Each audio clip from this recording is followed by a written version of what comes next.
Good morning भाई, सभी को गुड मॉर्निंग। सभी को गुड मॉर्निंग। जय माँ सरस्वती।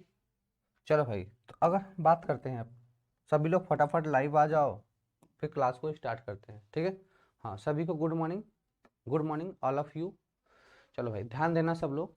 हम लोग वैद्युत विभवांतर पढ़ लिए थे पीछे, और किसी बिंदु आवेश के कारण वैद्युत विभव पढ़े थे। वैद्युत क्षेत्र की तीव्रता। सर क्लास कब चल रहा है? जस्ट बेटा अभी स्टार्ट किए, थोड़ा सा क्लास डिले है, लेट हो गया है 10 मिनट, ठीक है ना। उसके बाद हमने निकाला था उसका आवर्तकाल, जो चार्ज है उसका आवर्तकाल क्या होगा, और उसी चार्ज का वेलोसिटी क्या होगी। यहाँ तक की चीजें हमने पिछले क्लास में की थी। और हाँ, किसी स्प्रिंग से बांध दिया गया किसी पिंड को, जो भी आवेशित है, तो उसके लिए आवर्तकाल क्या होगा था, टी बराबर 2/√m/k था, जहां यम उस पिंड का द्रव्यमान था, के क्या था, स्प्रिंग कांस्टेंट थी, ठीक है ना। सर मुझे फॉर्म भरने में प्रॉब्लम हो रही है। क्या प्रॉब्लम हो रही है भाई? जय हिंद, सभी को जय हिंद, गुड मॉर्निंग, जय मां सरस्वती। क्या फॉर्म भरने में भाई प्रॉब्लम हो रहा है? फॉर्म भरने में जो भी प्रॉब्लम हो रहा है ना, आप स्क्रीन पे डाउट नंबर अपना है ना, क्लास 12th वाला जो हम लोग पढ़ रहे थे, तो डाउट नंबर है ना, उस पर कॉल करना क्लास के बाद। पंकज सर से मैं बात करा दूंगा, या तो मैं खुद बात कर लूंगा। मैथ का क्लास सोमवार से चलने लगेगा। हम लोग का प्रयास रहेगा कि संडे को ही आपको मैथ का क्लास दिया जाए। हम्म, प्रयास रहेगा कि संडे को मैथ क्लास, नहीं तो मंडे से एकदम टाइमली है कि मंडे से क्लास आपकी चलेगी मैथ की, ठीक है ना। मंडे से सब कुछ शेड्यूल हो गया है, मैथ की क्लास कंफर्म हो गई है, ठीक है। चलो भाई, सभी को गुड मॉर्निंग। चलो थोड़ा सा अब हम लोग स्टार्ट करते हैं। क्या पढ़नी है, देखो क्या क्या चीजें हमने पीछे पढ़ा दिया था, जरा उसके बारे में मैं आपको एक बार बता देता हूँ, ध्यान देना। मतलब वेग निकालना बताया था ना, किसी आवेश, बिंदु आवेश, बिंदु आवेश का वेग निकालना मैंने बताया था, और साथ में आवर्तकाल भी निकालना बताया था, आवर्तकाल बताया था, ठीक है ना। किसी सरल लोलक जीटी, जीटी का क्लास, चलो अभी मुझे उसके बारे में इतना इन्फॉर्मेशन नहीं है, मैं सजेशन लेकर बताऊंगा, ठीक है ना। उसके बारे में मुझे जीटी के बारे में इन्फॉर्मेशन नहीं है, मैं सर से पूछ लूंगा तो एक बार आपको बता दूंगा, ठीक है ना। ठीक है, अनुराधा राव, गुड मॉर्निंग, सभी को गुड मॉर्निंग, सभी को गुड मॉर्निंग। ईशा, आदित्य, अविनाश, ठीक है, सभी को ध्यान देना भाई। तो यहाँ तक की चीजें हो गई थी, और मैंने स्प्रिंग के कारण भी बताया था, स्प्रिंग के कारण, स्प्रिंग के लिए भी बताया था, सरल लोलक के लिए भी बताया था, ठीक है ना। ये सारी चीजें मैंने पढ़ा दी थी। आज हम लोग पढ़ेंगे स्थिति ऊर्जा और कार्य ऊर्जा प्रमेय, बहुत इंपॉर्टेंट होता है कार्य ऊर्जा प्रमेय। देखो भाई, टाइम टेबल भेजने वाली बात नहीं है। देखो जो फिजिक्स की क्लास है, और वो भी जो मैं पढ़ाता हूँ, वह देखो 7:30 से है 8:30 तक, ठीक है ना। अब इसी में जब इधर लेट होगा तो इधर भी लेट हो जाएगा, ठीक है ना। तो इसी में क्लास चलती है, 7:30 से है, इसको मैं 9 तक खींच सकता हूँ, ठीक है ना। इसको मैं 9 बजे तक ले जा सकता हूँ, ठीक है। 7:30 से मैं 9 बजे तक आपको कर सकता हूँ, या तो मैं इसी को आगे चल के क्या करूँगा, 7 बजे कर लूँगा, 7 से 9 कर दूंगा, ठीक है ना। यही सिस्टम है टाइम टेबल का। शाम को केमिस्ट्री चल जाती है। अब बायोलॉजी और मैथ की क्लासें नहीं चल रही, जस्ट मंडे से आई थिंक स्टार्ट हो जाएगा, आप लोग टेंशन ना लो, ठीक है ना। सभी का एग्जाम खत्म हो गया, पूरी तैयारी हो चुकी है, अब क्लासें स्टार्ट हो जाएंगी, ठीक है भाई। चलो आगे की तरफ चलते हैं, ठीक है ना। अब थोड़ा सा कॉपी और पेन ले लो भैया, सब समझ में आ रहा है सबको ना। अब थोड़ा कॉपी और पेन लेके बैठो, ठीक है, और लिखते चलो। कल की क्लास में हम न्यूमेरिकल लेकर आएंगे, ठीक है ना। कल की क्लास में से रिलेटेड न्यूमेरिकल लेकर आएंगे, ठीक है। चलो भाई ध्यान देना। बात करते हैं स्थिर वैद्युत स्थितिज ऊर्जा की, स्थिर वैद्युत स्थितिज ऊर्जा की। पहली चीज जानो, किसी हम लोग आवेश को, किसी आवेश को जब वैद्युत क्षेत्र में लाते हैं, किसी आवेश को जब वैद्युत क्षेत्र में लाते हैं, तो उसके द्वारा जो किया गया कार्य है वही विभवांतर कहलाता है।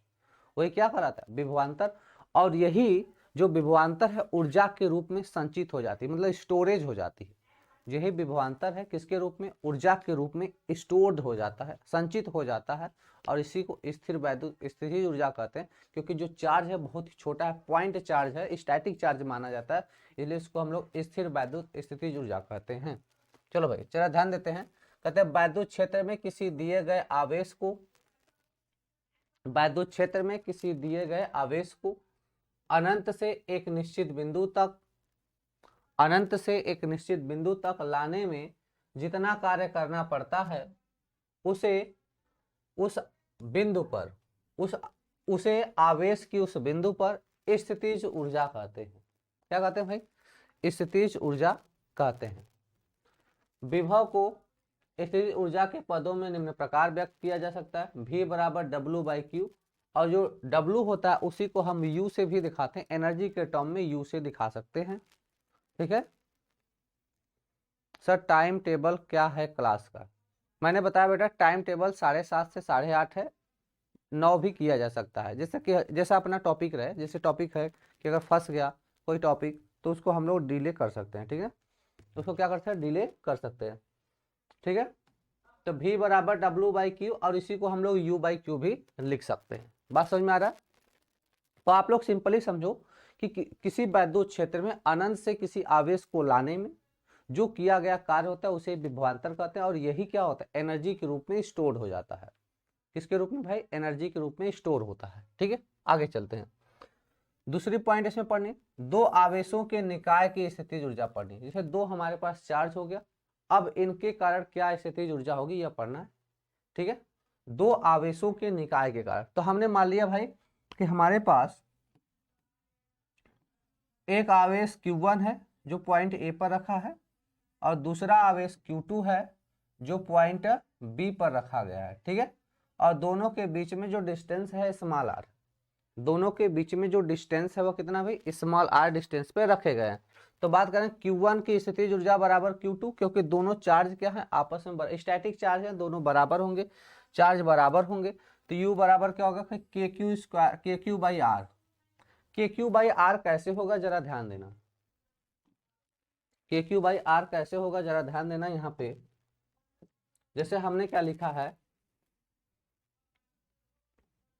F बराबर क्या होता है, KQ1Q2/R स्क्वायर, सबको पता है।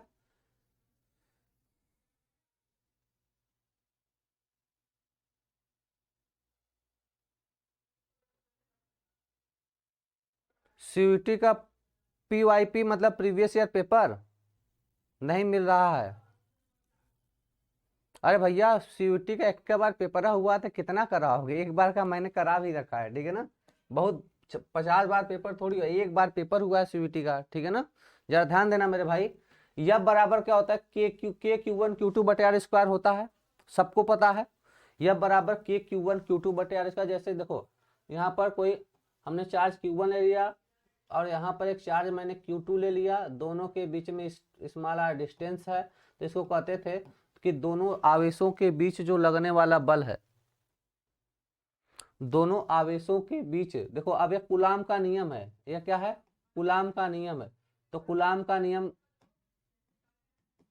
क्या कहता है कि यदि दो बिंदु आवेश हो, यदि दो बिंदु आवेश हो तो दोनों आवेशों के बीच लगने वाला जो बल होगा वह दोनों आवेशों के गुणनफल के समानुपाती, यह तो हो जाएगा क्या, F proportional to Q1 Q2। और दूसरा इसने स्टेटमेंट दिया था कि दोनों आवेशों के बीच की दूरी के व्युत्क्रमानुपाती, मतलब दोनों आवेशों के बीच जो लगने वाला वैद्युत बल है उनके बीच की दूरी के वर्ग के व्युत्क्रमानुपाती, तो F inversely proportional to R square होता है। दोनों एक ही, दोनों F के प्रोपोर्शनल है, तो इसको लिख सकते हैं F proportional to Q1 Q2 बटे R स्क्वायर। प्रोपोर्शनलिटी साइन हटाते हैं तो कोई कांस्टेंट जोड़ दिया जाता है, जैसे K मान लिया, और यह Q1 Q2 बटे R स्क्वायर हो जाएगा। और K का मान कितना होता है, 1/4 पाई एप्सिलॉन नॉट, इसका वैल्यू होता है 9 × 10⁹,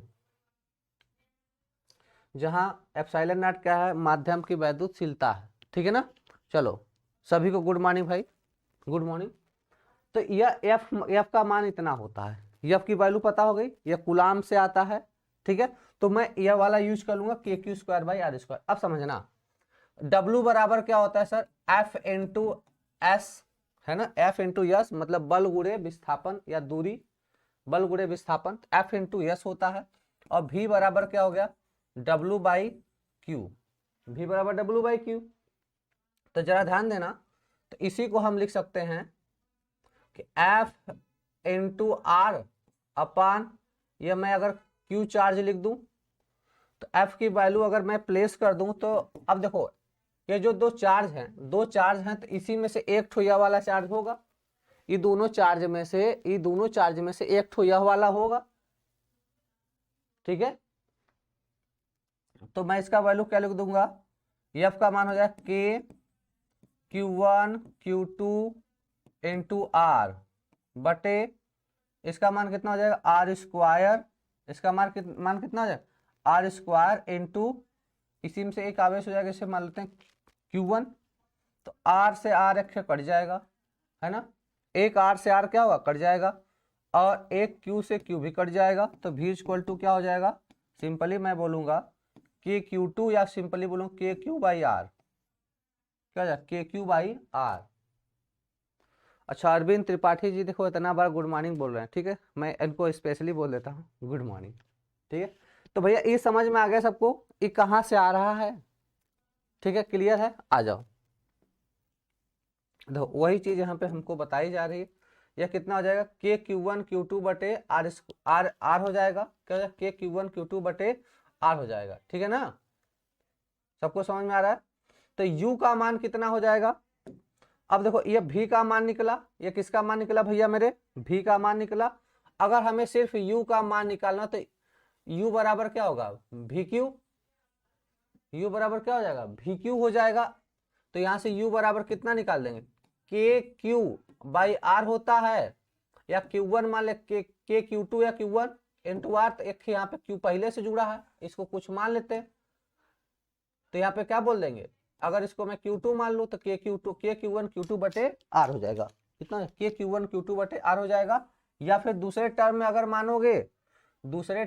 अगर मानोगे, तो U इक्वल टू क्या होगा VQ होगा। अब जरा ध्यान देना, यहाँ पे दो चार्ज हमारे पास Q1 Q2 है, तो F का मान निकालो, और उसमें F का मान निकाल के R हटा दो, कम कर दो, तो क्या हो जाएगा भाई, U इक्वल टू, चाहो तो आप या W इक्वल टू लिख लो F इंटू एस, तो यह हो जाएगा ये हो जाएगा के Q1 Q2 बटे आर, एक आर कम हो जाएगा, के का मान चाहो तो रख दो, प्लेस कर दो 1/4 पाई एप्सिलॉन नॉट Q1 Q2 बटे आर हो जाएगा, ठीक है, ये यूज कर लेंगे हम लोग, ठीक है ना। इसमें कोई किसी को समस्या नहीं होनी चाहिए, किसी को भी समस्या नहीं होनी चाहिए, यहाँ पर एकदम सिंपलेस्ट है। तो इस U इक्वल टू के Q1 Q2 बटे आर हो जाएगा, के Q1 Q2 बटे आर हो जाएगा। मात्रक अगर सीजीएस पद्धति में U का मान देखेंगे तब भी यही आ जाएगा, ठीक है। आगे चलते हैं, मात्रक उत्तरक की बात करते हैं। आप बोलेंगे यन आवेशों के निकाय की स्थितिज ऊर्जा, किसके कारण, यन आवेश हो, जैसे Q1 Q2 Q3 Q4 dot dot dot dot, यन आवेश हो, कितने आवेश हो भाई, n चार्ज हो, तो उनके के लिए क्या हो जाएगा भाई, इन जनरल फार्मूला लगा देंगे, इन जनरल क्या करेंगे फार्मूला लगा देंगे। तो U बराबर क्या है, सिंपली जरा ध्यान देना, के Q1 Q2 बटे आर है, तो इसको के तो हर में आएगा, के को कॉमन ले लेते हैं, के को क्या कर लेते हैं कॉमन ले लेते हैं। तो अगर के को कॉमन ले लें और के बाई आर को कॉमन ले लें, के बाई आर को कॉमन ले लें, तो समेशन ऑफ अच्छा गुड मॉर्निंग भाई, हेलो सर, ठीक है ना। तो इसको क्या लिख देंगे भैया, समेशन ऑफ I1 से लेकर कहां तक, I1 से लेकर I इक्वल टू n तक, और दूसरा J को मान ले J इक्वल टू या N1, इसको मान ले N2 तक, यहाँ पे QI और QJ लिख देंगे समेशन लगा के। तो अब देखो QI का मान 1, J का मान 1, ठीक है, 2 से कर लेते हैं, इसको 2 से कर लेते हैं, इसको 2 से, तो इसको रखेंगे Q1, ये हो जाएगा Q2, अल्टरनेट वाले सिस्टम में, अल्टरनेट 1 3 5 अल्टरनेट वाले में रख लेंगे। तो देखो क्या हो जाएगा भैया, तो K/2 अगर कॉमन ले ले, k/2 कॉमन लिया गया, कैसे, क्यों k/2 ले लिया गया? अच्छा, k/2 इसलिए ले क्योंकि अर्धक होगा, देखो k/2 कॉमन ले, और समेशन ऑफ i और j है, कहाँ तक है, n है, लेकिन i के बराबर j नहीं होगा, i के बराबर j नहीं होगा, तो qj अपान rij या r12 हो जाएगा, ठीक है ना, सिंबल लिया गया। r12 का मतलब हो गया बच्चा, देखो यहाँ पे जैसे मैं अगर दो चार्ज ले लूँ, q1 ले लूँ और या q2 ले लूँ, तो इनके बीच का डिस्टेंस r12, इधर से देखेंगे r12, इधर से देखेंगे r21, वेक्टर फॉर्म में है। अरे बेटा इधर देखो, समेशन क्यों लगाए, रुको मैं बताता हूँ समेशन क्यों लगाए। देखो भैया जरा ध्यान देना, जैसे ना ये चार्ज q1 है, ये चार्ज q2 है, ये चार्ज q3 है, ये चार्ज q4 है, और ये चार्ज q5 है। चलो सपोज करो, ठीक है, ध्यान देना, अगर पहली बार हम निकालेंगे u1 निकालेंगे, मान लो कि हमने इसके बीच में निकाला, इसके बीच में निकाला, तो और इसके बीच में डिस्टेंस कितना है, r1, डिस्टेंस कितना है, r1 हो जाएगा। समेशन क्यों लगाया उसको भी जरा देखो, तो u1 कितना हो जाएगा, k q2 बटे r1। फिर इसी तरह u2 निकालोगे, तो हमने कह दिया u2 अगर इसके बीच में है, ये r2 है, u2 अगर इसके बीच में तो कितना हो जाएगा, k q2 q3 अपान r2, ठीक है। और ऐसे मान लो और बेटर लगेगा, r12 मानो और अच्छा लगेगा, r23 मान लो इसको।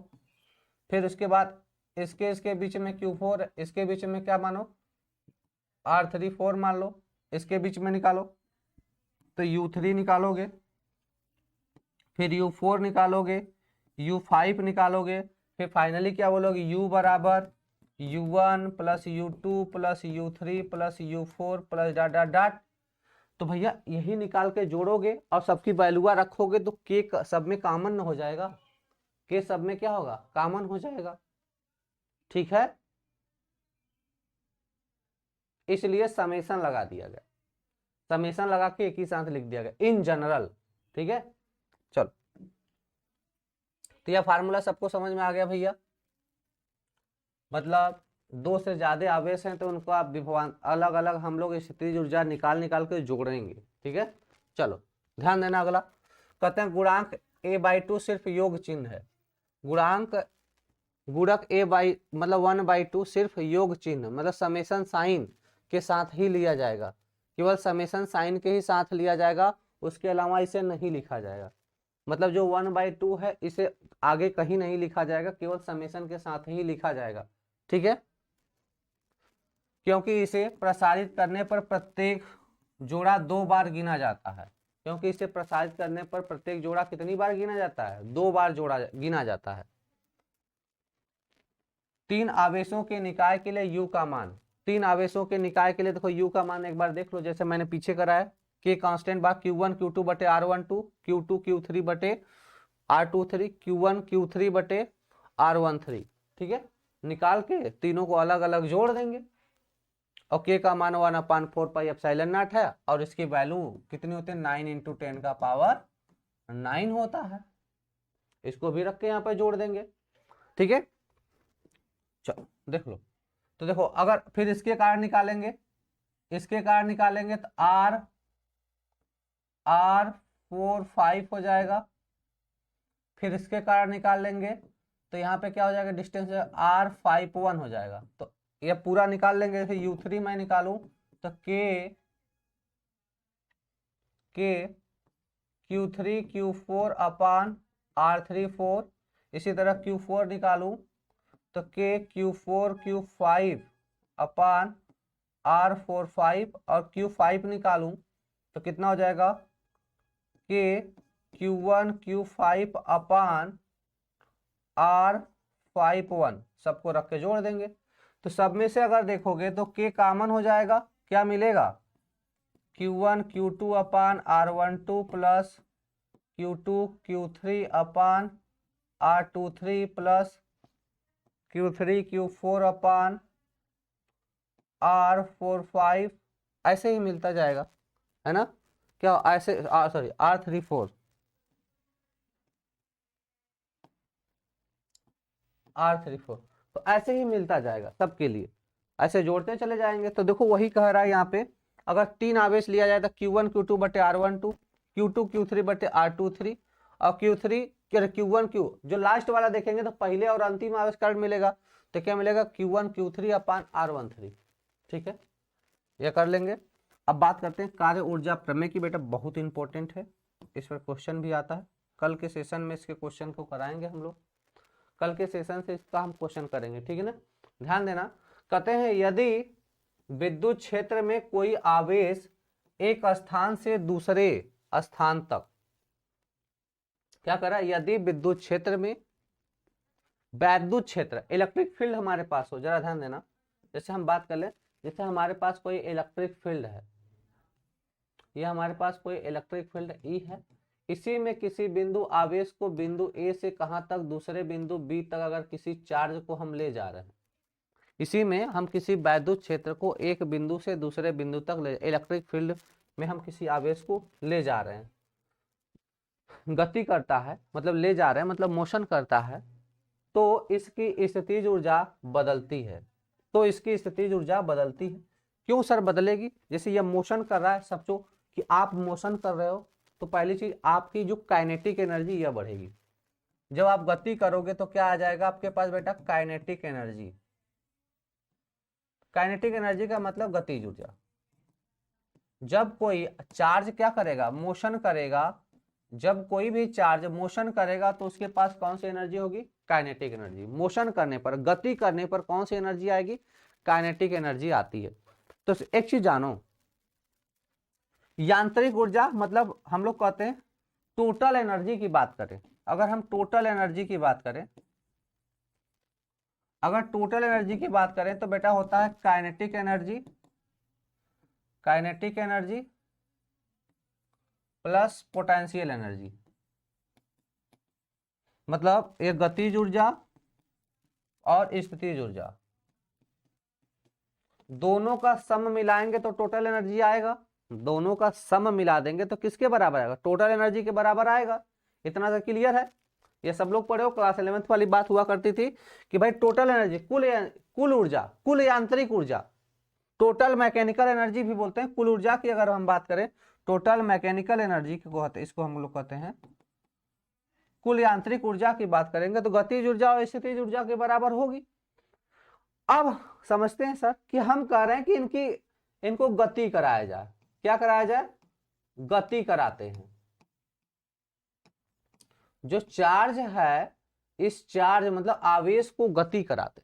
भाई जब कोई भी बॉडी हो अगर मोशन में आएगा तो उसके पास गतिज ऊर्जा बढ़ेगी, कोई भी बॉडी हो जब भी मोशन में आएगा तो उसके पास क्या होगी, गतिज ऊर्जा बढ़ती है। तो एक बात बताओ कि भैया दोनों का सम ही मैकेनिकल है, दोनों का सम करने से मैकेनिकल एनर्जी के बराबर आएगा। तो अगर गतिज ऊर्जा को बढ़ाओगे तो स्थितिज ऊर्जा घटेगी ना, क्योंकि दोनों का सम तो कांस्टेंट है कि दोनों का सम करेंगे इतना ही आने वाला है, दोनों को सम करने से इतना ही आने वाला है। तो अगर काइनेटिक एनर्जी बढ़ाओगे तो पोटेंशियल एनर्जी घट जाएगी, मतलब गतिज ऊर्जा बढ़ाओगे तो स्थितिज ऊर्जा घटेगी, यह क्या होगी, घट जाएगी। ठीक है ना, जैसे समझो अभी मैं रुका हूं तो मेरे पास स्थितिज ऊर्जा ज्यादा है, जैसे ना मकान है, मकान रुका है, कांस्टेंट है अपने स्थान पे, इसका मतलब क्या है कि उसके पास स्थितिज ऊर्जा का मान बहुत ज्यादा है।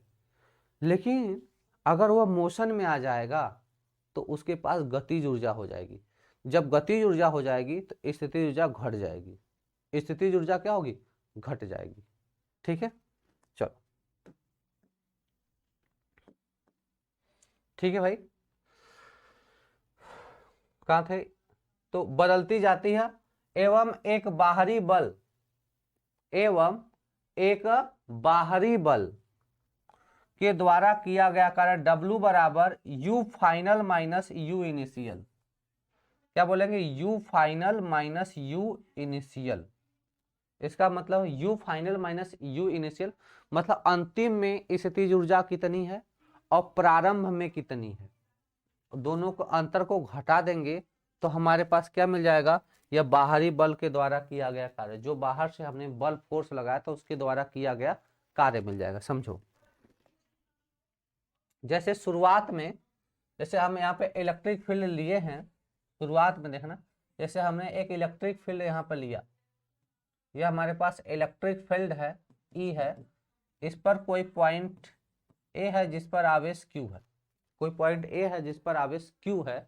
उस समय इसकी पोटेंशियल एनर्जी क्या होगी, मतलब स्थितिज ऊर्जा रही होगी यू इनिशियल, इसकी कुछ स्थितिज ऊर्जा रही होगी। अगर क्यू चार्ज है तो हम लोग बोलेंगे कहीं से जाएगा दो, तो के Q1 Q2 बटे समथिंग आर होगा। अब यह बिंदु ए से बिंदु बी तक कहीं मोशन करके जाएगा, या मान लेते हैं R1 था और यहां से यहां तक गया मोशन करके, पॉइंट बी पर गया, तो इस कंडीशन में इसके पास यू फाइनल कुछ और मिलेगा, के Q1 Q2 या R2 मिलेगा, या डिस्टेंस चेंज होगा। तो अब इस कंडीशन में ये फाइनल कहलाएगा, जहां पे अंतिम बार रुकेगा वो फाइनल हो जाएगा।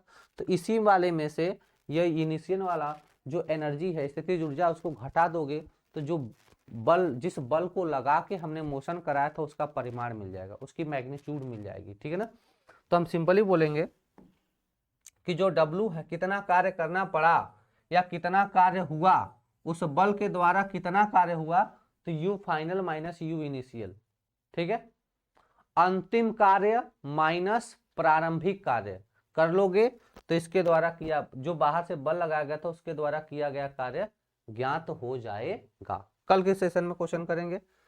ठीक है, आगे चलते हैं। अब बात करते हैं इलेक्ट्रॉन वोल्ट क्या होता है। भैया देखो विभवान, इलेक्ट्रॉन वोल्ट क्या होता है, देखो कुछ चीज जानो। ई बराबर कितना होता है, इलेक्ट्रॉन वोल्ट 1.6 गुणे 10 घाते -19 कूलाम। ठीक है ना। ई का मान कितना होता है, 1.6 गुणे 10 घाते -19 कूलाम। ई का मान पता है, और विभवांतर दिया जाएगा, उसी में गुणा कर देंगे, उसी में क्या करेंगे, गुणा कर देंगे, ये इलेक्ट्रॉन वोल्ट निकल जाएगा। इलेक्ट्रॉन वोल्ट भी एनर्जी के टर्म है, इलेक्ट्रॉन वोल्ट भी किसका टर्म है, एनर्जी का टर्म है। कहते हैं यह ऊर्जा का सबसे छोटा व्यवहारिक इकाई है। किसका, मैंने बोला एनर्जी का टर्म है, एनर्जी का मात्रक है, तो बोलेंगे यह ऊर्जा की सबसे छोटी व्यवहारिक इकाई है, सबसे स्मॉलेस्ट इकाई है। इसका उपयोग परमाणु एवं नाभिक भौतिकी में किया जाता है, परमाणु और नाभिकी भौतिकी में इसका उपयोग किया जाता है, क्योंकि वहां पे छोटे फोर्स की बात होती है। एक इलेक्ट्रॉन द्वारा 1 वोल्ट के विभवांतर से त्वरित होने पर प्राप्त ऊर्जा 1 इलेक्ट्रॉन वोल्ट कहलाती है। क्या बोलेंगे भाई, एक इलेक्ट्रॉन द्वारा 1 वोल्ट के विभवांतर से, क्या बोल रहा है, एक इलेक्ट्रॉन द्वारा, क्या एक इलेक्ट्रॉन, क्या बोला यहाँ पे ध्यान देना, एक इलेक्ट्रॉन द्वारा 1 वोल्ट के विभवांतर से त्वरित होने पर, त्वरित मतलब एसिलरेट, उसको देने पर वो जो गति करेगा, त्वरित होने पर प्राप्त ऊर्जा 1 इलेक्ट्रॉन वोल्ट कहलाती है। तो 1 इलेक्ट्रॉन वोल्ट बराबर क्या हो जाएगा, 1.6 गुणे 10 घाते -19 कूलाम गुणे 1 जूल पर कूलाम, गुणे क्या हो, 1 जूल पर कूलाम, मतलब 1.6 गुणे 10 घाते -19 जूल ही मिलेगा। और अर्घ में बात करेंगे तो 1 जूल बराबर 10 घाते -7 अर्घ, तो वहां से इसको हम लोग अर्घ में भी बदल सकते हैं। ठीक है ना, ध्यान देना। क्या कह रहा है भैया कि एक इलेक्ट्रॉन को, क्या कर रहा है, एक इलेक्ट्रॉन को 1 वोल्ट विभवांतर के साथ त्वरित करने पर, एक इलेक्ट्रॉन को 1 वोल्ट विभवांतर के साथ क्या करने पर, त्वरित करने पर जो ऊर्जा प्राप्त होगी, जो ऊर्जा प्राप्त होगी वही 1 इलेक्ट्रॉन वोल्ट कहलाएगा। समझना, एक इलेक्ट्रॉन को 1 वोल्ट द्वारा, ये वोल्ट है, 1 वोल्ट द्वारा त्वरित करने पर जो ऊर्जा प्राप्त होगी उसे ही 1 इलेक्ट्रॉन वोल्ट बोलेंगे। तो ध्यान देना, तो बोलेंगे भैया 1 इलेक्ट्रॉन वोल्ट बराबर ई का मान 1.6 गुणे 10 घाते -19 कूलम गुणे 1 वोल्ट, और ये जूल में, अगर हम वोल्ट का दूसरा मात्रक देखें, अगर वोल्ट का दूसरा मात्रक देखें तो हम जानते हैं सर V बराबर W/Q, क्या जानते हैं, V बराबर W/Q, तो इसका मात्रक लिख सकते हैं, यह भी तो जूल प्रति कूलाम। इसका दूसरा मात्रक भी लिख सकते हैं जूल प्रति कूलाम, तो इसका ई का मात्रक क्या होगा, कूलाम। कूलाम हो जाएगा गुणे 1 जूल प्रति कूलाम, कूलाम कूलाम से कैंसल हो जाएगा, तो आ जाएगा 1.6 गुणे 10 घाते -19 जूल। कितना, 1.6 गुणे 10 घाते -19 जूल आ जाएगा, 10 घाते -19 जूल। अब जरा ध्यान देना, हम जानते हैं 1 जूल बराबर 10 घाते, क्या जानते हैं, 1 जूल बराबर 10 घाते 7 अर्घ। 1 जूल बराबर 10 सर अर्घ क्या, अरे बता तो रहे हैं, अभी रुक जा। देखो कार्य के दो मात्रक, कार्य के मात्रक की बात करते हैं, कार्य के मात्रक की बात करते हैं भैया, बता रहे हैं, सब बता रहे हैं। कार्य का दो मात्रक, एक एसआई मात्रक, एक होगा सीजीएस मात्रक। दो मात्रक, एक तो एसआई मात्रक, दूसरा क्या हो जाएगा, सीजीएस मात्रक हो जाएगा। तो एसआई मात्रक में हम कहते हैं जूल, और सीजीएस मात्रक में क्या होता है, अर्घ। अच्छा, अर्घ क्या है, अर्घ कार्य का ही मात्रक है। जैसे न्यूटन बल का भी तो दो मात्रक होता है, बल के मात्रक की बात करें तो बल का भी तो एसआई मात्रक क्या होता है, न्यूटन, और सीजीएस मात्रक डाइन। सीजीएस मात्रक क्या होता है, डाइन। बात समझ में आ रहा है कि नहीं, सीजीएस मात्रक क्या हो जाएगा, डाइन। बल के भी दो मात्रक, एसआई मात्रक क्या होता है, न्यूटन, सीजीएस मात्रक डाइन। उसी तरह कार्य के भी मात्रक होते हैं, एसआई मात्रक हो जाएगा जूल, और सीजीएस मात्रक हो जाएगा अर्घ।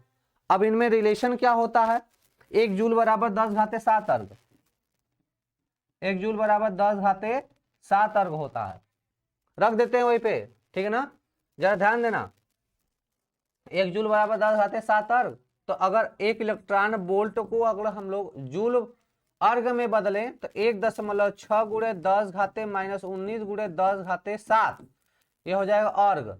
सॉल्व कर देंगे तो कितना मतलब कट जाएगा, ये 10 घाते +7 और ये 10 घाते -19, तो कितना 1.6 गुणे 10 घाते -12 और हो जाएगा अर्घ। क्या हो जाएगा, अर्घ में हो जाएगा। क्लियर है मेरे भाई, बोलो, ठीक है। अच्छा, जूल और सीजीएस अर्घ बिल्कुल सही है। अब समझ में आ गया होगा कुछ, आ जाओ थोड़ा पीछे। तो ये अर्घ में बदल देंगे इसको हम लोग, अर्घ में पूछेगा, जिसमें पूछेगा हम निकाल लेंगे। फिर अगला पॉइंट पढ़ेंगे, एक समान रूप से आवेशित गोले की वैद्युत स्थितिज ऊर्जा।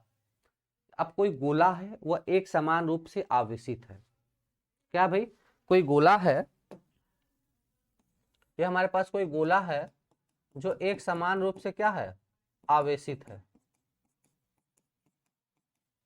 और आवेशित का बात जब भी करेंगे तो पॉजिटिव चार्ज, आवेशन की जब भी बात करेंगे तो कौन सी चार्ज लेंगे, पॉजिटिव चार्ज ही लेंगे, माइनस को आवेशन नहीं कहते बेटा। जब भी आवेशित की बात कर दी जाएगी मतलब पॉजिटिव चार्ज है, ठीक है ना। जब भी आवेशन की बात आएगी, है ना, जब भी आवेशन की बात आएगी तो आप समझना कि वो पॉजिटिव चार्ज है। बात समझ में आ रहा है ना, निगेटिव चार्ज से आवेशन नहीं होता है। जब भी बोला जाए कि आवेशित क्षण है, आवेशित चालक है, तो समझना है कि उसके ऊपर पॉजिटिव चार्ज है। क्या है, पॉजिटिव चार्ज है। यह चीजें आपको दिमाग में सेट करके चलनी है कि जब भी बोला जाए कि चार्ज पार्टिकल है तो मतलब उसके ऊपर पॉजिटिव चार्ज है, वही चार्ज होता है, निगेटिव कोई चार्ज नहीं होता, ठीक है ना। तो कहते हैं मान लीजिए आर त्रिज्या का एक गोला क्यू आवेश से आवेशित है। मान लीजिए कि आर त्रिज्या का एक गोला है जो क्यू आवेश से आवेशित है। इस गोले की स्थितिज ऊर्जा उस कार्य के बराबर होगी जो आवेश क्यू को अनंत से गोले पर व्यवस्थित करने में करना पड़ता है। अनंत से गोले क्या कर रहा है, अनंत से गोले पर व्यवस्थित करने में करना पड़ता है, ठीक है। कितना हो जाएगा, तो U बराबर 3q² 20 pi epsilon not into R. Into कितना हो जाएगा आर। अब ये कैसे आया, अब इसकी चर्चा हम लोग करेंगे।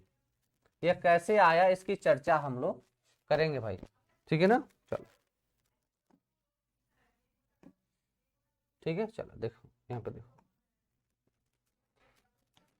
यह हमारे पास एक आवेशित गोला है जो कि कैसा चार्ज्ड है, पॉजिटिव चार्ज्ड है।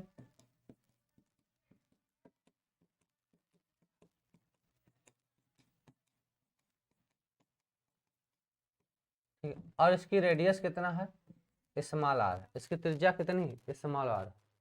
ठीक है, यहाँ से आर तक डिस्टेंस कितना होगा, आवेशित गोला है तो यहाँ पर भी चार्ज होगा, ठीक है ना।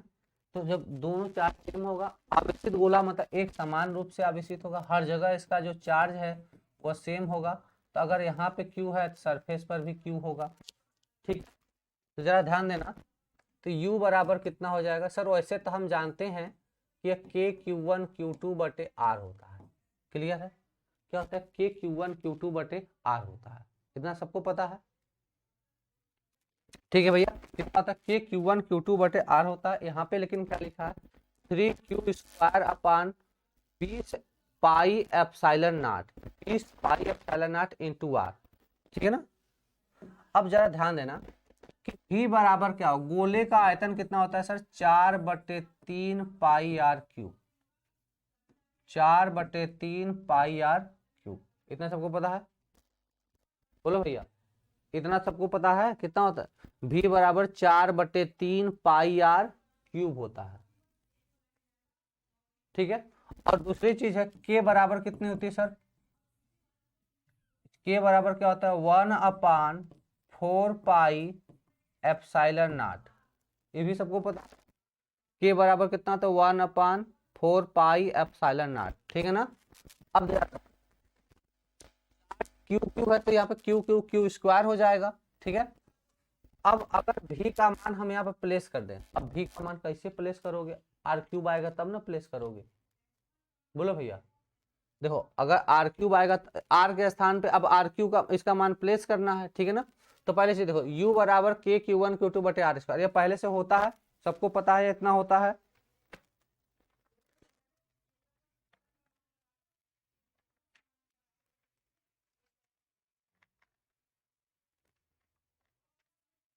कमेंट करो भाई।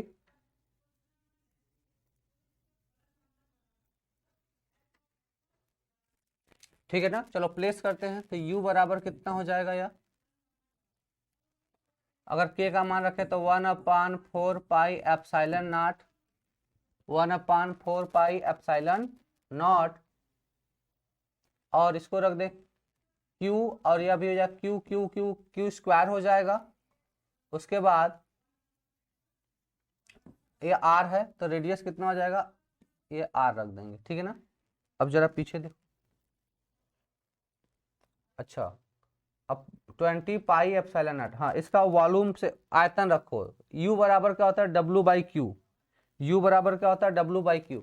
अब इसका जब हम यहाँ पे आयतन के टर्म में जब रखेंगे, हाँ सर पता है, अच्छा अच्छा, तो अब इसका जब आयतन के टर्म में रखोगे तो देखो इसको रखोगे जब, तो चार चार चौक जब ऊपर रखोगे तो 3 ऊपर जाएगा, 3Q स्क्वायर हो जाएगा, और ये 4 चौक के 16। ठीक है ना, तो ये वाला यहाँ से कट जाता है। डेंसिटी और वॉल्यूम के टर्म में जब इसको फार्मूले को रखोगे तो यह क्या होता है, चीजें कट जाती हैं और कितना आता है u बराबर 3Q square upon 20 pi epsilon not into R।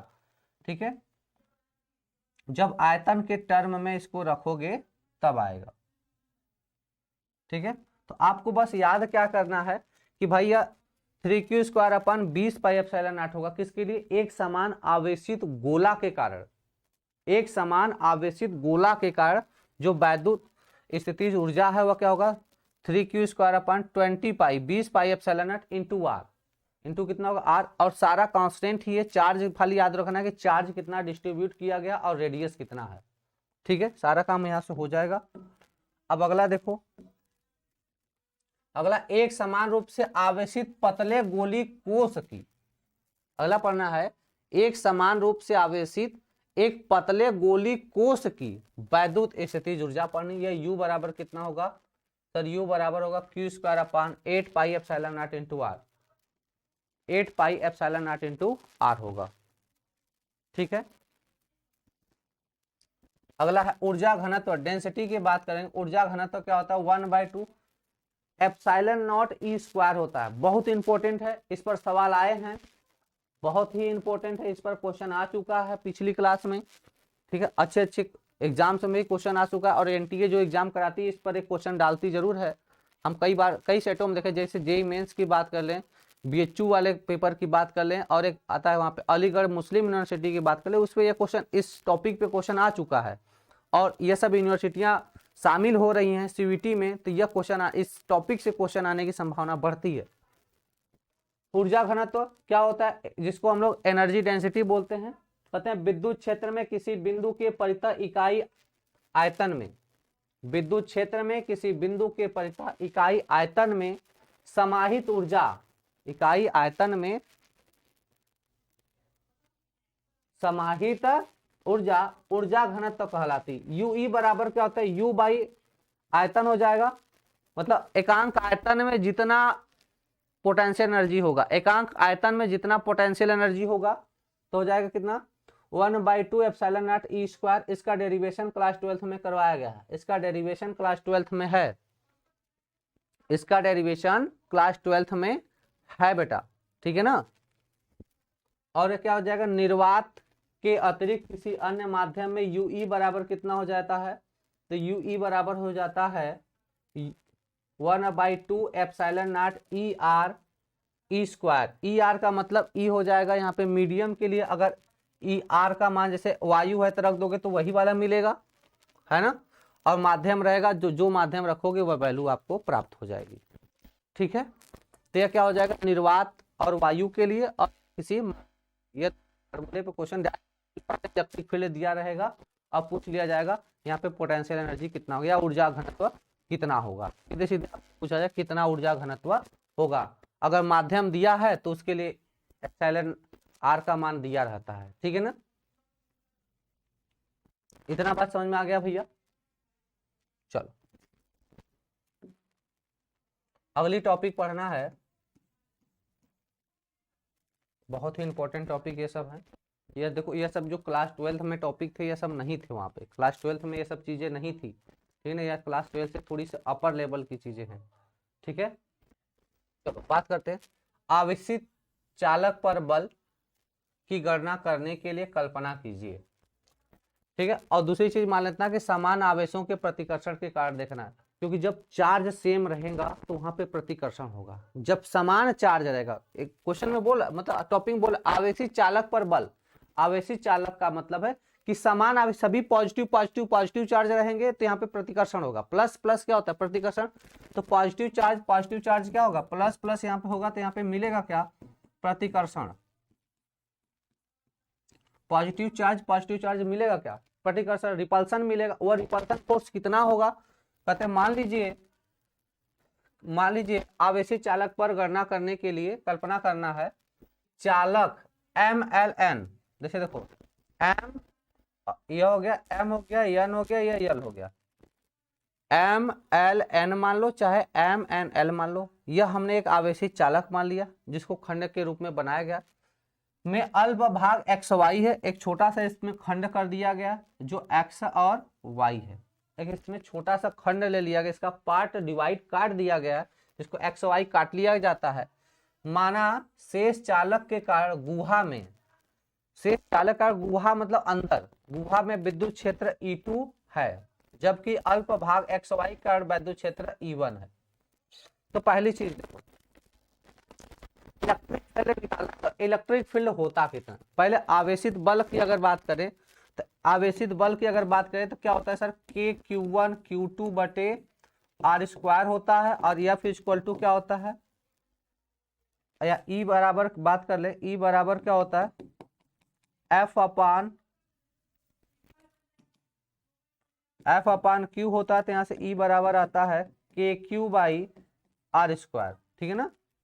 KQ by R square her charge के लिए अलग अलग होता है, ठीक है। तो अब देखो यहाँ पर एक आवेशित हमारे पास चालक लिया गया है जिसको पॉजिटिव चार्ज दिया गया, एक छोटा सा खंड इसमें काट लिया गया, क्योंकि पूरे के कारण निकालना है तो पूरे कारण हम एक साथ नहीं निकाल सकते, पूरे के कारण हम एक साथ नहीं निकाल सकते, तो इसे छोटे छोटे खंड के कारण निकाल के इसका हम इंटीग्रेशन कर लेंगे। छोटे छोटे खंड के कारण निकाल कर इसका क्या करेंगे, इंटीग्रेशन कर लेंगे। तो पहले देखो MLN एक हमारे पास कोई चालक है जिसको मान लिया हमने, और उसका एक खंड छोटा सा मान लिया XY है, और अंदर की तरफ इलेक्ट्रिक फील्ड कितना है, E2 है, और बाहर की तरफ इलेक्ट्रिक फील्ड कितना है, और इसके कारण XY मतलब ML जो वाला है उसके कारण कितना है, E2 है, और छोटा सा खंड जो है XY है उसके कारण वैल्यू जो फील्ड है, इलेक्ट्रिक फील्ड है, वो कितना E1 है। तो यहाँ पूरे के कारण कितना है, E2 है, या पूरे के कारण कितना है, E2 है, और ये छोटा सा जो भाग XY इसके कारण कितना E1 है। अंदर का कुल इलेक्ट्रिक फील्ड कितना होगा, 0 होगा। अंदर का कुल इलेक्ट्रिक फील्ड कितना होगा, 0 होगा। ठीक, कुछ इस तरीके से हम इसमें देख सकते हैं। आगे आते हैं, कहते हैं चालक के अंदर कितना फील्ड होगा। ध्यान देना, चालक के अंदर की बात करिए, अंदर की बात जा रही है, तो ई टोटल कंजर्व है, टोटल ई क्या है, फिक्स होगा, और कितना होगा। तो पहली चीज ध्यान देना भैया, अगर ई बराबर निकालोगे तो इधर E1 अंदर की तरफ लग रहा है, E2 कहां लग रहा है, बाहर की तरफ लग रहा है। जरा ध्यान देना, यह E1 और E2 का डायरेक्शन ध्यान देना। E1 अंदर की तरफ लग रहा है, E2 कहां लग रहा है, बाहर की तरफ, दोनों अपोजिट है। अंदर के साइड में दोनों अपोजिट है, घटाना पड़ेगा। जरा यहाँ पे ध्यान देना मेरे बेटा, कि अगर हम बात करें E1 की, तो E1 का डायरेक्शन इधर है और E2 का डायरेक्शन इधर है, तो क्या हो जाएगा यहाँ से E1 माइनस E2, डायरेक्शन क्या हो जाएगा, E1 माइनस E2 का डायरेक्शन हो जाएगा। वायस क्लियर नहीं है, कहाँ है भैया, वायस क्लियर नहीं है। अभी तक तो ठीक ठाक चल रहा था, अब क्या हो गया। तो यहाँ पे चीजें क्लियर है कि नहीं, दोनों का डायरेक्शन अपोजिट है, दोनों का डायरेक्शन देखो। अंदर की साइड की बात करें, इन साइड अंदर की बात करें, तो दोनों का डायरेक्शन क्या है, अपोजिट है। तो ई क्या होगा, घटा देंगे, E1 माइनस E2 कर लेंगे। अगर बाहर की बात करेंगे तो देखो, अगर बाहर की बात करें, बाहर क्या लिखा है, तो अगर बाहर देखो E1 और E2 दोनों का डायरेक्शन सेम है। बाहर में बात करेंगे तो E1 और E2 दोनों का डायरेक्शन सेम है, तो यहाँ पे जोड़ देंगे, यहाँ पे E1 E2 को जोड़ देंगे, यहाँ पर E1 E2 को क्या करेंगे, हटा देंगे। क्लियर है ना। यहाँ पे जरा ध्यान देना, अलग के अंदर की बात की, E बराबर E1 E2 बराबर 0, तो E बराबर E1 बराबर E2 हो जाएगा। क्लियर है, सभी को क्लियर है भाई। अंदर चालक के अंदर की बात करेंगे, E बराबर E1 माइनस E2 बराबर 0 होगा, ठीक है ना। तो यहां से E1 बराबर कितना हो जाएगा, E2 हो जाएगा। और चालक के बाहर की बात करेंगे तो दोनों को जोड़ देंगे, दोनों को क्या करेंगे भैया, जोड़ देंगे, कि दोनों का डायरेक्शन क्या है, सेम है, दोनों का डायरेक्शन सेम है। कितना हो जाएगा, सिग्मा अपान एप्सिलॉन नॉट हो जाएगा। कितना हो जाएगा, सिग्मा अपान एप्सिलॉन नॉट। ठीक है, क्योंकि आवेशित प्लेट ही होगा, और जो आवेशित प्लेट होगा और अक्षीय स्थिति में क्या होता है, सिग्मा अपान एप्सिलॉन नॉट होता है। और इसी प्रकार E1 बराबर E2 2 इसी प्रकार क्या हो जाएगा, E2 बराबर हो जाएगा सिग्मा अपान एप्सिलॉन नॉट हो जाएगा। सिग्मा अपान 2 एप्सिलॉन नॉट कितना हो जाएगा, E1 बराबर E2 हो जाएगा, और सिग्मा अपान 2 एप्सिलॉन नॉट हो जाएगा। अरे साउंड की इशू सही हुई कि नहीं, जरा कमेंट करके बताना, इस साउंड वाला प्रॉब्लम सही हुआ कि नहीं, कमेंट करके बताओ जरा।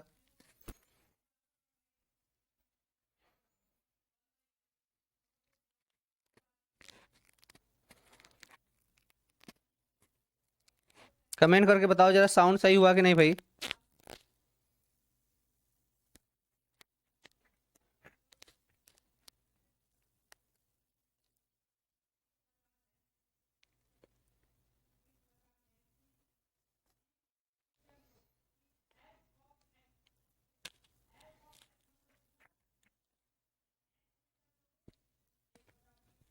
कमेंट करके बताना मेरे भाई। सर वॉइस क्लियर नहीं है सर, नहीं सर फंस रहा है। अच्छा एक मिनट रुको, मैं अपने मोबाइल में देखता हूँ, एक मिनट रुको, मैं अपने मोबाइल में देख रहा हूँ।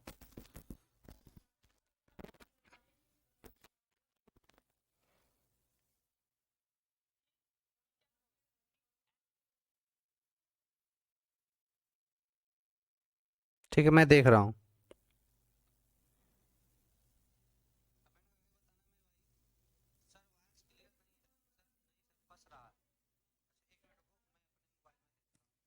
तो वॉइस तो ठीक है यार, मेरे साइड तो वॉइस नहीं हुआ सर, इधर वॉइस ठीक आ रही भाई।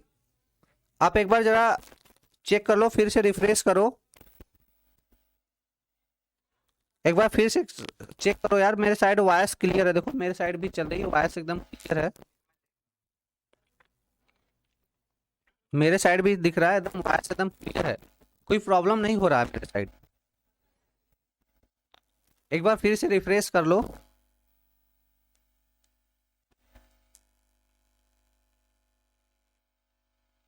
कोई है, ठीक है ना।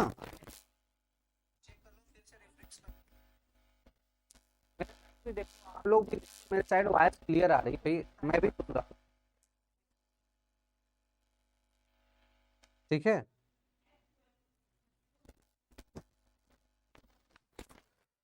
ठीक है, और ई वाला दोनों सेक्शन आपको पढ़ने की जरूरत नहीं, ई वाला दोनों सेक्शन हम लोग को पढ़ना नहीं है, ठीक है ना, ये दोनों सेक्शन हमको नहीं पढ़ना है, ठीक है ना। चलो आगे चलते हैं, ये इंपॉर्टेंट है थोड़ा, इसकी बात करते हैं, इंपॉर्टेंट टॉपिक है।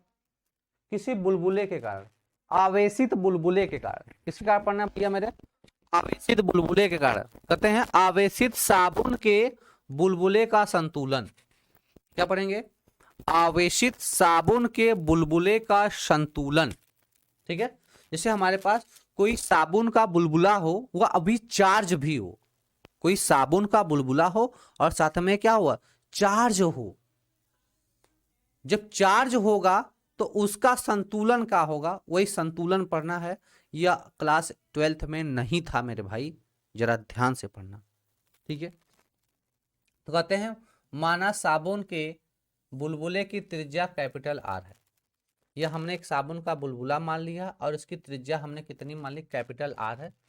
पृष्ठ तनाव टी एवं आवेश घनत्व सिग्मा है, एवं आवेश घनत्व कितना है, सिग्मा है।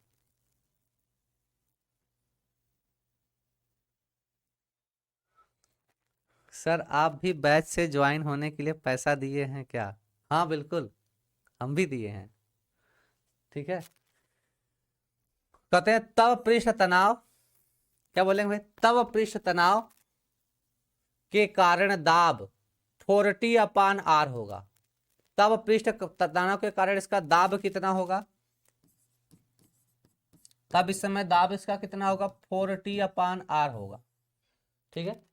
तब इसके दाब कितना होगा, R होगा, एवं वायुमंडलीय दाब P बाहर अभिलंबवत अंदर की ओर वैद्युत दाब PE/E त्रिज्यी बाहर की ओर कार्य करता है। अब समझो यहाँ पे कहना क्या चाहता है, जैसे यह हमारे पास एक साबुन का बुलबुला है और इसके ऊपर एक वायुमंडलीय दाब लगेगा जिसको हम P आउट बोलेंगे, है ना। जैसे देखो साबुन का एक बुलबुला है, पानी में है,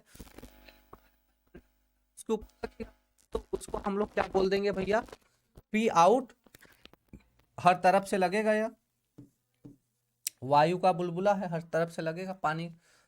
अब इसमें क्या लगेगा, अंदर की तरफ भी लगेगा, यह वायु के कारण वायु अपना दाब लगाएगा, ठीक है। लेकिन अब इसके अंदर पृष्ठ तनाव होगा, पानी जो साबुन का बुलबुला है उसका पृष्ठ तनाव भी तो होगा। अब पृष्ठ तनाव के कारण एक दाब बाहर की तरफ लगेगा जिसको हम पीटी बोलेंगे, यह बाहर की तरफ लगेगा पीटी, बाहर की तरफ क्या लगेगा पीटी, और अंदर का दाब हो जाएगा पी इन, अंदर का दाब क्या हो जाएगा, पी इन हो जाएगा, ठीक है ना। तो वही कह रहा है, माना साबुन के बुलबुले की त्रिज्या कैपिटल आर व पृष्ठ तनाव टी एवं आवेश घनत्व सिग्मा है, आवेश घनत्व कितना है, सिग्मा है, ठीक है ना।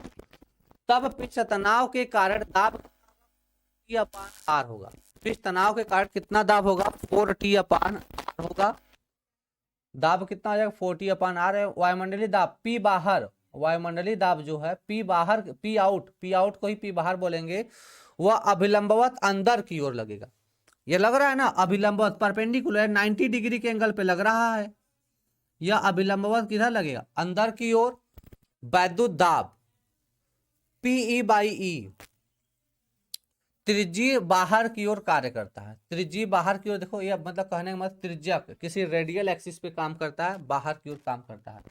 दूसरे बात करते हैं, साबुन के बुलबुले के अंदर कुल दाब कितना होगा? तो पी अंदर, पी बाहर plus 40/r minus sigma square upon 2 epsilon not square.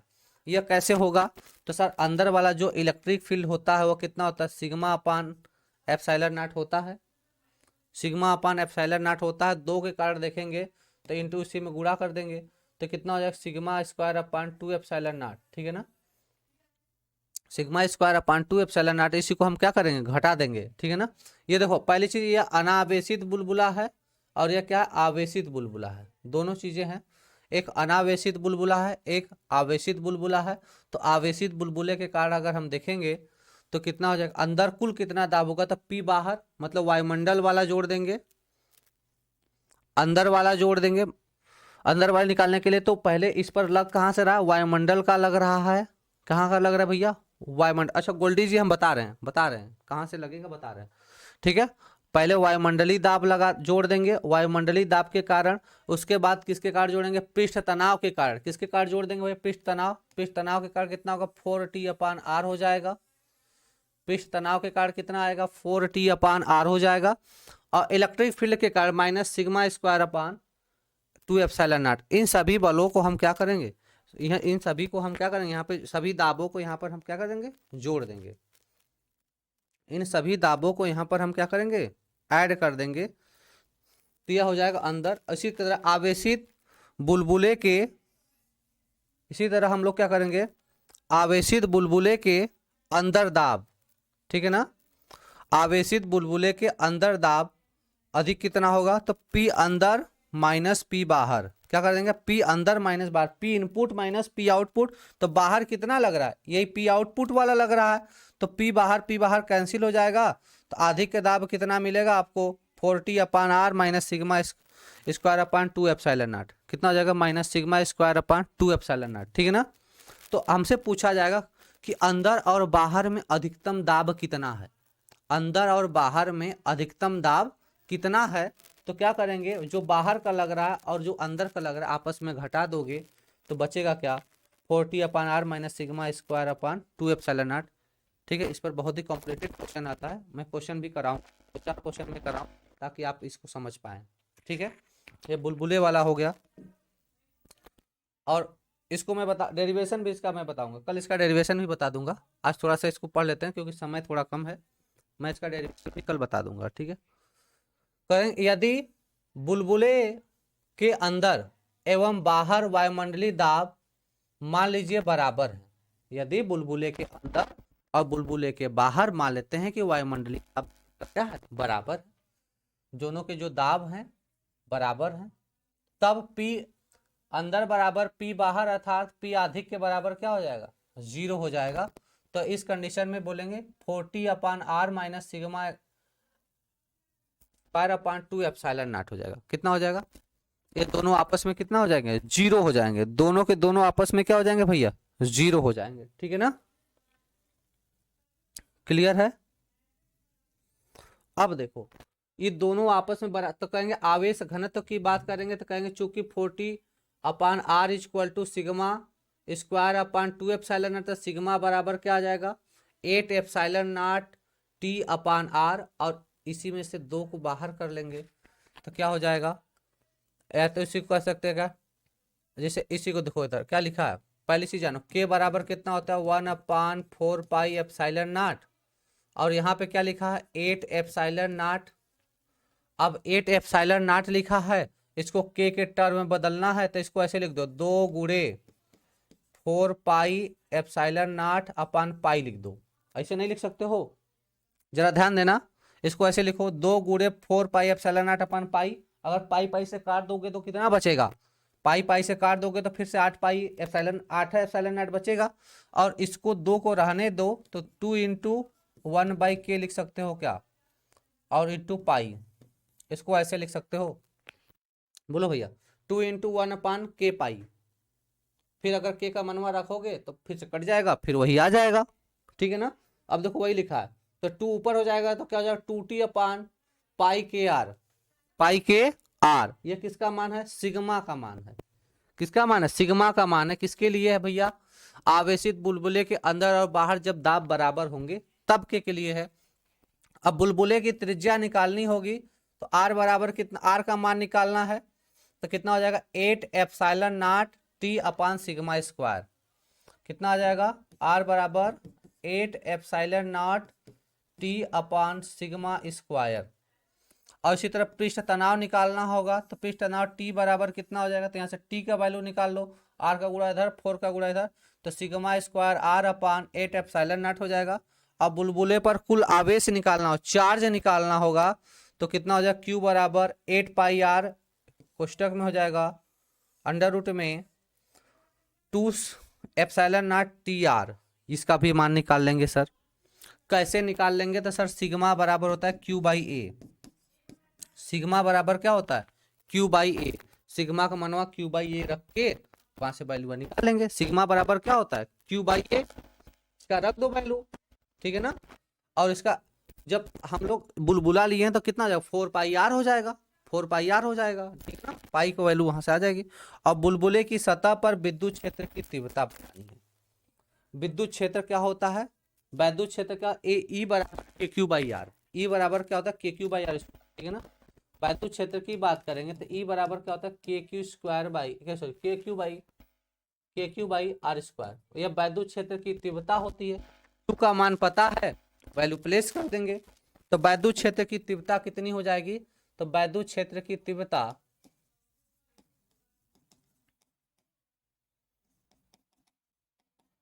विद्युत क्षेत्र की तीव्रता क्या हो जाएगी? तो ई बराबर अंडर रूट में 8 T upon epsilon not are.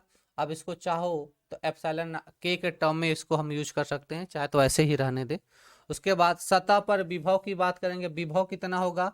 v बराबर 32 पाई आर टी के, या फिर कर सकते हैं 8 R T upon epsilon, 8 R T upon epsilon not, ठीक है। कैसे करेंगे सर? कैसे करेंगे ये भी देख लो। v बराबर क्या होता है?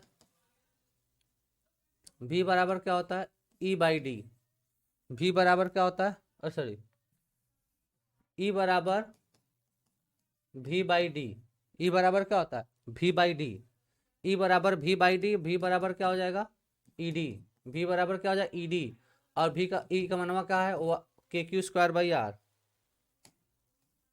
इसका मनवा क्या है? K Q by R square into are.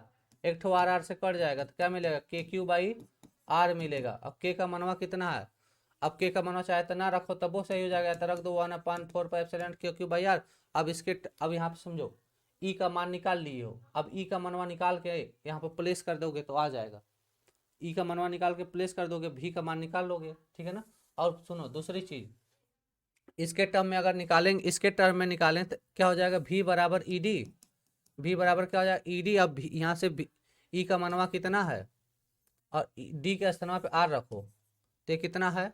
Under root में 8 T upon epsilon not into R. अब बाहर आर है, इसको अंदर लाओगे तो आर स्क्वायर हो जाएगा, तो एक कट भी जाएगा तो 8 R T upon epsilon not, और एक ठो इसको अंदर स्क्वायर आएगा तो ई कट जाएगा, एक ठो अंडर रूट में हो जाएगा तो अंडर रूट में आ जाएगा 8 R T upon epsilon not. 8 R T upon कितना आ जाएगा? एप्सिलॉन नॉट आ जाएगा, ठीक है। अगला है, यह अल्प दूरी पर स्थित दो समान परिमाण एवं विपरीत प्रकृति की आवेशों का निकाय है।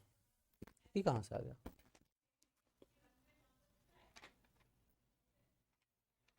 ठीक है, यह टर्म नहीं, यह नहीं है, ठीक है, यह नहीं है, ठीक। अब अगले दिन से हम लोग पढ़ेंगे वैद्युत द्विध्रुव, और कल जितना पढ़ाया गया उस पर क्वेश्चन आएगा, ठीक है ना। वैद्युत द्विध्रुव अगले दिन पढ़ेंगे। वैद्युत द्विध्रुव सब लोग पढ़ के आना। इलेक्ट्रिक डाइपोल सब लोग पढ़ के आना, नेक्स्ट टर्म पे इसको करेंगे कल के दिन इसका सवाल, और जो इंपॉर्टेंट टॉपिक थे इसका डेरिवेशन, ठीक है ना। बात समझ में आ रहा है सबको? इलेक्ट्रिक डाइपोल अब मंडे से पढ़ेंगे। कैसे भैया? मंडे से पढ़ेंगे, कल के दिन पे हम लोग क्वेश्चन करेंगे, ठीक है ना। इलेक्ट्रिक डाइपोल मंडे को पढ़ेंगे, और जितना आज हमने पढ़ा है उसका कल न्यूमेरिकल होगा, कल न्यूमेरिकल, ठीक है ना। कल हम लोग करेंगे न्यूमेरिकल, और बेटा आप सभी लोग पढ़ के आना कि यफ क्या होता है। पहले मैं फिर से बता दूं, के Q1 Q2 बटे आर स्क्वायर, ई क्या होता है, K Q by R square होता है, भी क्या होता है, डब्ल्यू बाई क्यू होता है, वैसे कितना होता है, के क्यू बाई आर होता है। ठीक है ना, ये सारी चीज़ें आप लोग पढ़ के आना। अब क्यू बराबर क्या होता है, यानी क्वांटाइजेशन ऑफ चार्ज होता है। ठीक है, ये सब बेसिक बेसिक जो फार्मूले हैं वो पढ़ के आना, दोहरा के आना। ठीक है, तभी क्वेश्चन में मज़ा आएगा। ठीक है ना। अब दूसरी चीज़ है, आप लोग आप जितना मैं पढ़ाता हूँ उसका नोट्स बनाते चलिए, पीडीएफ भी अपलोड मैं करता हूँ, इसको बनाते चलें और उसको लेकर बैठा करें। इंपॉर्टेंट फार्मूले यही काम में आएंगे। जानते हो, जब इंटर में पढ़ते थे तो हम लोग बड़े बड़े डेरिवेशन से फार्मूले को याद रखते थे, लेकिन यहाँ पे शॉर्टकट फार्मूले जो बताए जाते हैं उनको याद रखना। जैसे सिंपली आपसे बोला जाए कि साबुन के बुलबुले के कारण इलेक्ट्रिक फील्ड कितना होगा, तो भैया साबुन के बुलबुले के कारण भैया मैंने बताया इलेक्ट्रिक फील्ड अंडर रूट में 8t अपान, याद रख लेना क्या हो जाएगा, epsilon not into R. Direct याद रखो, पृष्ठ तनाव पता होगा, रेडियस पता होगा, एप्सिलॉन नॉट का मान पता है, डायरेक्ट आंसर लाओगे। ठीक है ना। आप त्रिज्या तो ये सब सॉल्व करने थोड़ी जाओगे, डायरेक्ट ये फार्मूला याद रखा करो और एक लिस्ट बनाओ, एक कॉपी बनाओ जिसमें शॉर्ट फार्मूले याद करा करो कि भाई साबुन के बुलबुले के कारण यह है, छल्ले के कारण यह है ना, सबके कारण क्या फार्मूले होंगे वो यूज करो और उसी पे न्यूमेरिकल करो। हाँ बेट, फिजिक्स का तो ऐसे भी रेगुलर क्लास चल रहा है भाई, फिजिक्स का क्लास शुरुआत से ही रेगुलर चल रहा है। ठीक है ना, फिजिक्स और केमिस्ट्री क्लासें रेगुलर हो रही हैं, आप ही रेगुलर नहीं हो, रेगुलर हो जाओ। ठीक है ना। ठीक है, मैं क्लास को ओवर कर रहा हूँ। ठीक है, आप लोग अच्छे से पढ़ो और कल के सेशन में मिलते हैं न्यूमेरिकल के साथ। ठीक है ना, ओके। कोई प्रॉब्लम हो कमेंट कर लेना।